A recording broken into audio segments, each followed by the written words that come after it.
அதாவது வந்து நடிகர்கள் சம்பளம் விஷயம் போகுது வருது. எனக்கு உண்டான விஷயங்கள் கரெக்டாக போயிட்டுருக்கு.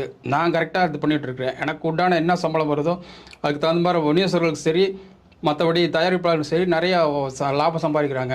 அதனால நான் ஒத்துக்க மாட்டேன்னு சொல்லிட்டு எந்திரிச்சு தன்னோட கருத்தை சொல்லிட்டு டக்குன்னு எழுந்திரிச்சு வெளியே கிளம்பி போகிறாரு. புறக்கணிப்பு செய்கிறாரு. மற்ற கமலஹாசன், விஜயகாந்த் இது எல்லாத்துக்குமே அதிர்ச்சி. அப்போ என்ன செய்கிறாங்க, என்ன எல்லாம் யாருமே மதிக்காமல் இவர் வாட்டுக்கு போகிறாரு பண்ணுறாரு அப்படின்னு சொல்லிட்டு ரஜினிகாந்துக்கு ரெட் கார்டு.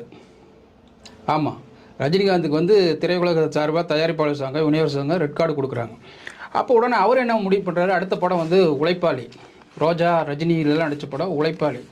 அது வந்து கிட்டத்தட்ட அதில் மாதிரி தான், ஒரு கூலி மாதிரி தான் அதுவும் வேலை செஞ்சுட்டு போர்டஸ்ட் மாதிரி இருப்பார். அந்த அந்த படம் வந்து மிகப்பெரிய அளவில் பேசப்பட்ட படம் அன்னைக்கு. அப்போ என்ன பண்ணுறாரு, இப்படி தயாரிப்பாளர் சங்கம், விநியோகஸ்தர் சங்கம் அப்படிங்கிற டைரக்டரை வந்து நான் தேட்டருக்கு வைக்கிற படத்தை அப்படின்னு சொல்லிட்டு நாங்களே வெளியிடுறோன்னு சொல்லிட்டு ரஜினிகாந்த்